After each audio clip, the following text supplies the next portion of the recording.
আজকে আমরা আন্তর্জাতিক অপরাধ ট্রাইব্যুনালে তদন্ত কর্মকর্তাদের আহ্বানে জবানবন্দি দিতে এসেছি। এখানে আমাদের ডাকসুর পরিবহন সম্পাদক আসিফ আবদুল্লাহ, সাহিত্য সম্পাদক মোসাদ্দিক আলী ইবনে মোহাম্মদ এবং আমি। আমরা খুনি হাসিনার জুলাই বিপ্লবে যে আমাদের উপর গণহত্যা এবং শিশু হত্যা চালিয়েছে এবং আমাদের ঢাকা বিশ্ববিদ্যালয়ের শিক্ষার্থীদের উপর যেভাবে রক্তাক্ত করেছে, সেটার জবানবন্দি আমরা আজকে দিতে এসেছি। আপনারা জানেন, হাসিনা যখন আমরা যৌক্তিক আন্দোলন করছিলাম, সেই যৌক্তিক আন্দোলনকে 14 জুলাই সেটাকে রাজাকারের সাথে তুলনা করেছিল এবং এর প্রেক্ষিতে সেদিন ঢাকা বিশ্ববিদ্যালয়ের শিক্ষার্থীরা প্রতিটি হল থেকে তারা স্লোগান দিয়েছিল, তুমি কে আমি কে, রাজাকার রাজাকার স্লোগানে, এবং পুরো ঢাকা বিশ্ববিদ্যালয় ক্যাম্পাস সেদিন মুখরিত হয়েছিল। সেদিন হাসিনা ঢাকা বিশ্ববিদ্যালয়ের ভিসিকে নির্দেশ দিয়েছিল তাদেরকে দমন করার জন্য, শিক্ষার্থীদেরকে দমন করার জন্য এবং তাদেরকে বহিষ্কার করার জন্য, এবং ইতিমধ্যে একটা অডিও রেকর্ড ফাঁস হয়েছে। এবং ওই সময়ের বিশ্ববিদ্যালয় ভিসি মাকসুদ কামাল ছাত্রলীগের সন্ত্রাসীদেরকে, ছাত্রলীগের সভাপতি সাদ্দাম, ইনান, সৈকত এবং শয়ন সবাইকে তার বাসায় নিয়ে গিয়েছিল এবং বহিরাগত নিয়ে এসে শিক্ষার্থীদেরকে দমন করার জন্য নির্দেশনা দিয়েছিল। এবং সেই নির্দেশনার অডিও আপনারা ইতিমধ্যে পেয়েছেন। পরবর্তী দিন 15 জুলাই রাজভাস্কর্যে আমাদের একটি শান্তিপূর্ণ কর্মসূচি ছিল। সেই শান্তিপূর্ণ কর্মসূচিতে ছাত্রলীগের সন্ত্রাসীরা, যুবলীগের সন্ত্রাসীরা এবং বহিরাগত নিয়ে এসে আমাদের শিক্ষার্থীর উপর নির্মমভাবে হামলা করেছিল। এবং যখন আমরা আমাদের আহত ভাই বোনদেরকে নিয়ে হাসপাতালে যাচ্ছিলাম, ঢাকা মেডিকেলে, সেদিন আপনারা দেখতে পেয়েছেন ঢাকা মেডিকেলে দফায় দফায় আমাদের ভাই বোনদের উপর হামলা করা হয়েছিল। আমরা যখন যারা সিভিয়ার আহত আছে তাদেরকে নিয়ে বিভিন্ন প্রাইভেট ক্লিনিকে যাচ্ছিলাম, সেখানেও আমাদের উপর হামলা করেছিল। এবং এই সকল হামলাগুলো মাকসুদ কামালের নির্দেশে এবং হাসিনার নির্দেশে, এবং ওই সময়ে এই হাসিনার ওভারঅল যে প্ল্যান, সেই প্ল্যানের যারা সহযোগী ছিল ওবায়দুল কাদের এবং বাহাউদ্দিন নাসিম, যে এই এলাকার এমপি ছিল, তাদের নির্দেশে, এবং যুবলীগের যারা সভাপতি ছিল, মহানগর সভাপতি এবং ছাত্রলীগের মহানগর সভাপতি, সেক্রেটারি সহ সবার নির্দেশে। এবং ওই দিন আমাদের সায়েন্সের যে 3টা হল আছে, শহীদুল্লাহ হলে দফায় দফায় শিক্ষার্থীদের উপর হামলা করা হয়েছিল। চাঙ্কারপুল থেকে বহিরাগত নিয়ে এসে আমাদের ভাই বোনদের উপর হামলা করা হয়েছিল। তো পরবর্তীতে 16 জুলাই আমরা আমাদের শহীদ মিনারে কর্মসূচি দিয়েছিলাম এবং এই শহীদ মিনারের কর্মসূচিতে ছাত্রলীগের সন্ত্রাসীরা, যুবলীগের সন্ত্রাসীরা এবং খুনি হাসিনার পেটোয়া বাহিনী চাঙ্কারপুল থেকে দফায় দফায় আমাদের উপর হামলা করেছিল এবং ওই দিন অনেকেই চাঙ্কারপুলে সেদিন আহত হয়েছিল। এবং সায়েন্স ল্যাবও সেদিন যারা বৈষম্যবিরোধী ছাত্র আন্দোলনের নেতৃবৃন্দ ছিল, ছাত্র সংগঠনের নেতৃবৃন্দ ছিল, সেদিন তাদের উপর হামলা করা হয়। এবং 15 জুলাই রাতে নটরডেম কলেজের কিছু শিক্ষার্থীদেরকে অ্যারেস্ট করে নিয়ে তাদেরকে বিভিন্ন ধরনের হুমকি দুমকি দেওয়া হয়। 16 জুলাই যখন আমরা প্রোগ্রাম করছিলাম শহীদ মিনারে, একই সময়ে রংপুরে আমাদের আবু সাইদের উপর হামলা হয় এবং চট্টগ্রামে ওয়াসিম শান্তর উপর হামলা হয় এবং পরবর্তীতে আমরা জানতে পারি তারা শহীদ হয়। এবং ওই দিন 16 জুলাই 6 জন সারা দেশে মুক্তিকামী ছাত্র জনতা শহীদ হয়।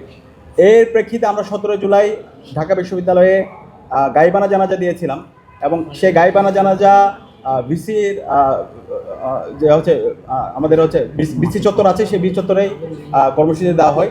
সেই বিসি চত্বরের গাইবানা জানাজা কর্মসূচিতে ছাত্রলীগের সন্ত্রাসীরা এবং খুনি হাসিনার পেটোয়া বাহিনী দফায় দফায় সেদিন আমাদের উপর হামলা করেছিল এবং এক পর্যায়ে বিশ্ববিদ্যালয় ক্যাম্পাস বন্ধ ঘোষণা করেছিল। তখন আমরা সামগ্রিকভাবে সবার সাথে কথা বলার সিদ্ধান্ত নিয়েছিলাম, আমরা এই ক্যাম্পাস অবস্থান করব, এই হাসিনার পতন না হওয়ার পর্যন্ত আমরা আমাদের আন্দোলন জারি রাখবো। পরবর্তীতে ক্যাম্পাস শিক্ষার্থীদেরকে জোরপূর্বক ক্যাম্পাস ছাড়তে বাধ্য করা হয় এবং শিক্ষার্থীরা যখন ক্যাম্পাস ছেড়ে যাচ্ছিল, ছাত্রলীগের সন্ত্রাসীরা শাহবাগে আমাদের ভাই বোনদের উপর হামলা করে এবং এদিকে কাটাপনের ওইখানে ছাত্রলীগের সন্ত্রাসীরা, বিজয় 71 হল ছাত্রলীগের সন্ত্রাসী ইউনুসের নেতৃত্বে অসংখ্য শিক্ষার্থীদের উপর হামলা হয়। পলাশীর ওইখানে ছাত্রলীগের সন্ত্রাসীরা হামলা করে। এভাবে বিভিন্ন প্রান্তে বিশ্ববিদ্যালয়ের শিক্ষার্থীদের উপর হামলা করা হয়। তো এই সকল ঘটনার প্রবাহগুলো, এবং যখন ক্যাম্পাস বন্ধ হয়ে যায় 18 জুলাই, আপনারা জানেন প্রাইভেট বিশ্ববিদ্যালয়ের শিক্ষার্থীদের উপর নির্মমভাবে নির্যাতন করা হয় এবং 18 জুলাই ঢাকার প্রাইভেট বিশ্ববিদ্যালয়ে আমাদের অসংখ্য ভাই বোনরা সেদিন শহীদ হয়েছিল। এবং পরবর্তীতে 18 জুলাই রাতে ইন্টারনেট ব্ল্যাক আউট করে দেওয়া হয় এবং 19 জুলাই ঢাকার যাত্রাবাড়ি, রামপুরা, বাড্ডা, মিরপুর, সাভার সহ সব জায়গায় মুক্তিকামী ছাত্র জনতা রাস্তায় নেমে পড়েছিল।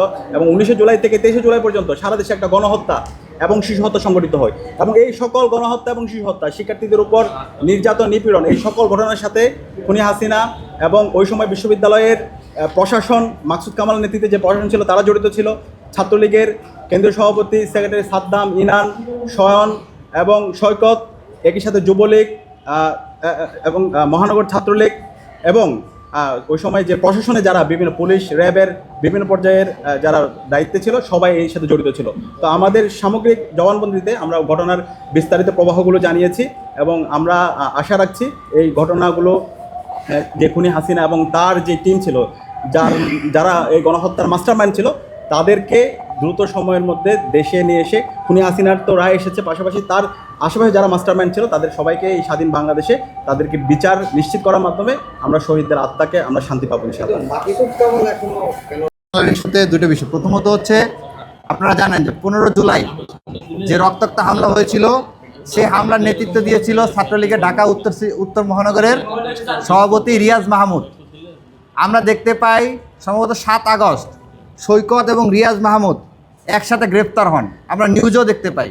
কিন্তু এরপরে আমরা দেখতে পেলাম যে রিয়াজ মাহমুদ এখন লন্ডনে বসে আওয়ামী লীগের এজেন্ডাগুলো বাস্তবায়ন করতেছে, খুনি লীগের সেই গণহত্যা চালানো সেই স্লোগানগুলো সে এখনও লন্ডন থেকে দিচ্ছে এবং দেশে অস্থিতিশীল পরিস্থিতি সৃষ্টি করার চেষ্টা পায় তারা চাইছে। আরেকটা বিষয়, মাকসুদ কামালের ব্যাপারে আমাদের কাছে অনেকগুলো ইনফরমেশন ইতিমধ্যে এসেছে, আমরা জানতে পেরেছি মাকসুদ কামালকে বিভিন্নভাবে শেল্টার দেওয়ার চেষ্টা করা হচ্ছে।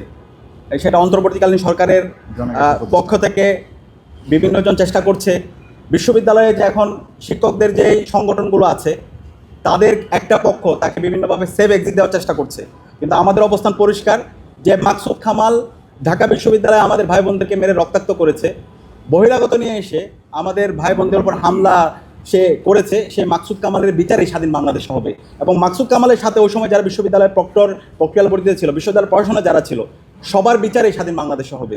তারা এই বিশ্ববিদ্যালয়ে রক্তের দাগ লাগিয়েছে, আমাদের ভাই বোনদেরকে রক্তাক্ত করেছে। আমরা যখন হাসপাতালে যাচ্ছিলাম সেই হাসপাতালে ইসরায়েলিরা যেভাবে ফিলিস্তিনের উপর হামলা করে ঠিক একই কায়দা, তার চাইতে বর্বর কায়দায় আমাদের ভাই বোনদের উপর হামলা করেছে। সুতরাং এই মাকসুদ কামাল এবং মাকসুদ কামাল গং যারা ছিল সবার বিচারে স্বাধীন বাংলাদেশে হবে এবং সকল এভিডেন্সগুলো আমাদের হাতে আছে। আমরা সেই এভিডেন্সগুলো আমরা আজকে আন্তর্জাতিক অপরাধ ট্রাইব্যুনালকে দিয়েছি।